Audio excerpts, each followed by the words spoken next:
Lok Sabha Speaker Sumitra Mahajan has set up a 9-member committee to probe the Aam Aadmi Party MP Bhagwant Man's video incident, which put the parliament security in peril. Speaker announced this, saying the committee headed by BJP MP Kirit Somaya will submit its report by the 3rd of next month. Meanwhile, Maan has been barred from attending parliament proceedings till the report is submitted. Shiromani Akali Dal moved a privilege motion in Rajya Sabha against Congress leaders Jairam Ramesh and Renuka Chaudhary for allegedly misbehaving with SAD member and Union Minister Harsimrat Kaur Badal. Meanwhile, Rajya Sabha adjourned for the day over grant of special package to Andhra Pradesh. Supreme Court allows a rape survivor petitioner to medically terminate her 24-week pregnancy on grounds of abnormalities in the fetus. Decision comes after medical board saying that continuation with the pregnancy may put physical health of the petitioner in grave danger. Under present law, fetus older than 20 weeks cannot be aborted. In Assam, flood situation remains critical. In 15 districts, the state government has intensified relief and rescue operations. Over 6 lakh people have been affected in the current flood. Situation at Kaziranga National Park and Pobitara Wildlife Sanctuary remains alarming. In Arunachal Pradesh, continuous rain and swelling rivers have submerged more than 50 villages in 3 districts.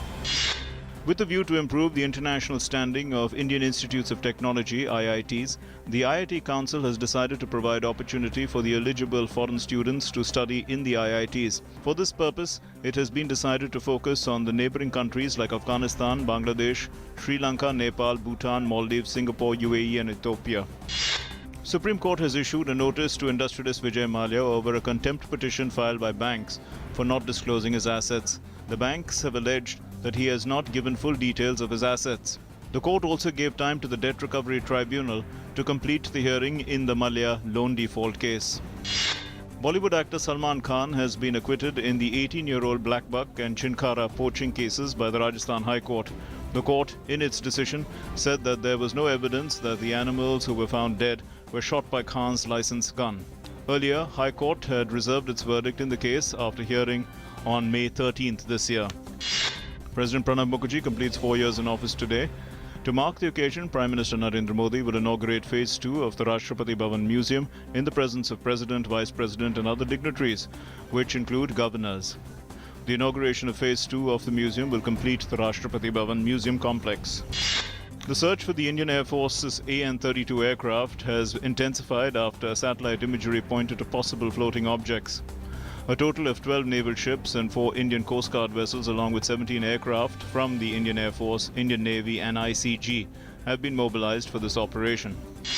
In Manipur, the Army files an FIR against Airtel and All Tribal Students Union of Manipur for distributing pre-activated SIM cards without verification. The Army Foundation had earlier found out that the ATSUM was giving pre-activated SIMs without verification. In the United States, 2 persons have been killed and 17 wounded in a shooting in a nightclub in Florida.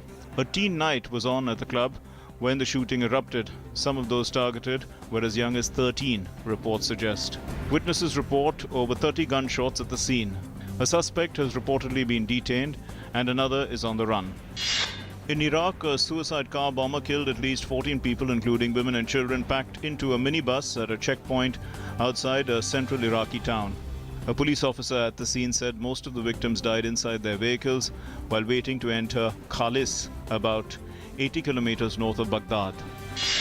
In Germany, a failed Syrian asylum seeker has blown himself up and injured 12 people with a backpack bomb near a festival in a South German town of Ansbach. The state of Bavaria's interior minister said the 27-year-old man had detonated the device after being refused entry to the music festival.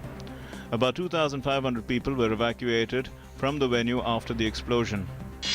A day after India's Rio Olympics-bound wrestler Narsingh Yadav tested positive for a banned steroid, another Indian Greco-Roman wrestler, Sandeep Tulsi Yadav, has failed a dope test conducted by the National Anti-Doping Agency. After testing positive, he is likely to miss the bus for the Rio 2016 Games. India beat the West Indies by an innings and 92 runs in the first cricket test at Antigua to take a 1-0 lead in the 4-match series. After making the West Indies follow on, India managed to bowl out the hosts for 231 in their second innings. The second test is scheduled to begin on July 30.